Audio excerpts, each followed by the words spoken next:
ได้ไปธรรมะเลยนะตำรวจเขาออกทางเอเชียไม่ถ่าย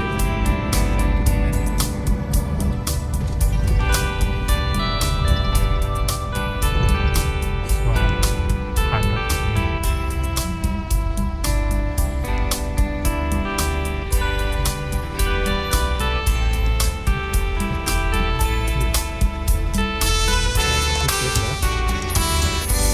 กดสิบึ้งคุมอยู่เทียงที่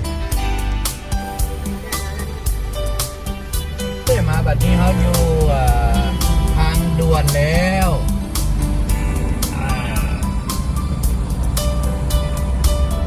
คุณให้ครับรถเก๋ง120รถกระบะใหญ่อันนั้นหันเป็นให้101รถบรรทุกให้80นี่การตายคนขึ้นเยอะขึ้นเหี่ยว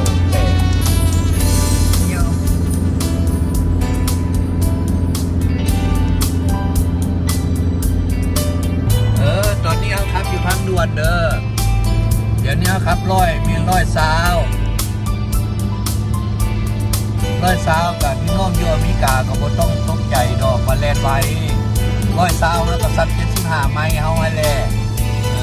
แต่แม่น75ก็แล่นช้าอยู่บ้านเฮาแต่ว่าเฮาอยู่เมืองเฮาอยู่เมืองลาวเฮาแล่นได้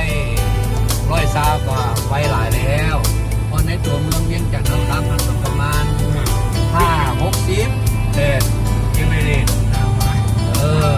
10 ไม้กันยางรถติดด้วยตามกับยางละ10 ปลายไม้แหละบ่ฮอดเด้อน่ะ10 ปลายไม้เนาะรถต่อรถติด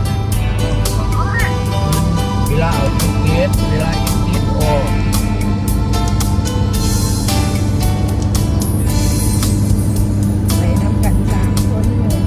มันล้มเรือ110ดูเป็นการรวมอะไรอ่ะ